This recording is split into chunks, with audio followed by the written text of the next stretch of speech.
کر کے میری آنکھوں کے سامنے گھومنے لگے۔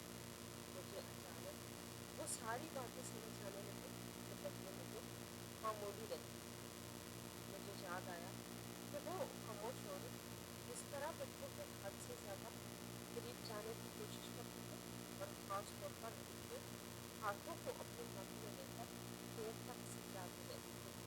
وہ اکثر بچوں کو مٹی میں کھیلنے دیتی اور پھر ان کے ہاتھ دبانے کے بہانے ان کی انگلیوں اور انگوٹھوں کو غور سے دیکھتی رہتی تھی۔ مجھے یہ بھی یاد آیا کہ کل رات جب بچے سو رہے تھے تو میں ان کے سرانے بیٹھی ان کے ہاتھوں کو کسی کاغذ پر رکھنے کی کوشش کر رہی تھی، لیکن بھابھی کے اچانک آ جانے کی وجہ سے وہ گھبرا کر پیچھے ہٹ گئی تھی۔ وہ شخص دوسری طرف سے مسلسل بولتا جا رہا تھا، اس کی ہر بات ایک نیا اور خوفناک راز کھول رہی تھی۔ اس نے کہا کہ تم جانتی ہو، بچوں کے دادا نے مرنے سے پہلے اپنی تمام خاندانی زمین اور جمع پونجی اپنے ان دو پوتوں کے نام کر دی، پر یہ بات اس میں کسی کو بھی معلوم نہیں ہے۔ بچوں کے دادا نے اپنی ساری زندگی بہت محنت کی تھی اور انہوں نے اپنی کمائی سے بہت سی زمینیں خریدی تھی۔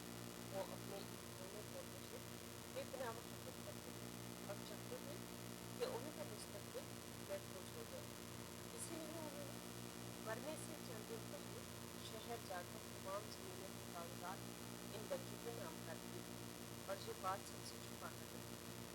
لیکن بچوں کی چپراہٹ جب اس خفیہ وصیت کا علم ہوا تو اس کی نیت خراب ہو گئی اور اس نے اس ساری دولت پر قبضہ کرنے کے لیے یہ خوفناک منصوبہ بنایا۔ اس شخص نے بتایا کہ بچوں کا چچا کچھ سامنے نہیں آنا چاہتا تھا تاکہ اس پر کوئی شک نہ کرے، اسی لیے اس نے وکیل کے ساتھ مل کر تمہیں اس گھر میں بھیجا تاکہ تم ایک غریب اور مجبور خاتمہ کا روپ دھار کر اس گھر میں داخل ہو سکو اور کسی کو تم پر شک بھی نہ ہو۔ تمہارا کام صرف اتنا تھا کہ تم بچوں کا اعتماد جیتو، انہیں اپنے قریب کرو اور پھر موقع پا کر رات کے اندھیرے میں جب سب سو رہے ہوں تو ان بچوں کی انگلیوں کے نشان اس جھوٹے کاغذات پر دے دو تاکہ وکیل کل صبح ہی عدالت میں وہ کاغذات جمع کروا کر ساری جائیداد چچا کے نام کروا دے۔ اس شخص کی یہ باتیں سن کر میرے ہونٹ کھڑے اور مجھے اپنے سگے چچا کے وہ سارے دن دردیاں یاد آنے لگی جو وہ پچھلے کچھ دنوں سے ہمارے ساتھ کر رہے تھے۔ وہ اکثر ہمارے گھر آتے اور بچوں سے کچھ وقت یاد بتاتے تھے۔ وہ بھابھی کی بیماری کا دکھ بہت دکھ کرتے اور انہیں تسلیاں دیتے تھے کہ وہ جب بھی آتے اس عورت کے بارے میں ضرور پوچھتے کہ وہ کیسا کام کر رہی ہے اور کیا بچے اس کے ساتھ خوش ہیں۔ ہم ان کی باتوں کو ان کی محبت سمجھتے تھے، لیکن مجھے دن بہ اندازہ نہیں تھا کہ ان کی اس ہمدردی اور پیار کے پیچھے اتنی گہری نیت اور گہری سازش چھپی ہوئی ہے۔ وہ اپنے حسد کے نتیجوں کا حق مارنے کے لیے اتنی نچلی سطح پر گر چکے تھے کہ انہوں نے ایک اجنبی عورت کو عدالت میں داخل کر دیا جو کسی بھی وقت بچوں کو نقصان پہنچا سکتی تھی۔ دوسری طرف سے بولنے والا شخص کی آواز اب سے 5 ہفتے کے اندر سنائی دی۔ اس نے کہا کہ اگر تم نے آج رات یہ کام مکمل نہ کیا تو تمہیں اس کا پورا پورا انجام بھگتنا پڑے گا۔ ہم تمہیں اتنے پیسے دے چکے ہیں اور اب ہم مزید انتظار نہیں کر سکتے۔ تم جلدی سے وہ نشان لے کر پچھلے دروازے سے باہر آؤ، ہم سب وہاں تمہارا انتظار کر رہے ہیں۔ اس نے یہ بھی کہا کہ اگر گھر کا کوئی حق راستے میں آئے تو اسے بھی ختم کرنے سے ہرگز مت ڈرنا، کیونکہ اتنی بڑی جائیداد کے لیے ہم کوئی بھی خطرہ مول انتظام نہیں کر سکتے۔ اس شخص کی یہ آخری بات سن کر میرے ہاتھ سے وہ آلہ چھوٹ کر بستر پر گر گیا اور دوسری طرف سے آواز آنا بند ہو گئی۔ میرا پورا جسم پسینے سے بھیگ اٹھا تھا اور مجھے سانس لینے میں شدید دشواری ہو رہی تھی۔ مجھے ایسا لگ رہا تھا جیسے پورے گھر کے دیواریں مجھ پر گر رہی ہوں۔ میں نے کبھی خواب میں بھی نہیں سوچا تھا کہ ہمارے اپنے ہی رشتے دار ہمارے ساتھ اتنا بڑا دھوکا کر سکتے ہیں۔ اور وہ خاموش عورت جس پر ہم سب ترس کھاتے تھے وہ دراصل ایک بہت بڑی مجرم تھی جو ہمارے بچوں کی زندگی اور مستقبل تباہ کرنے آئی تھی۔ مجھے بھابھی کے اس غصے پر اب فخر محسوس ہوتا تھا جسے ہم سب برا سمجھتے تھے۔ اگر بھابھی آج صبح اس عورت کو تھپڑ مار کر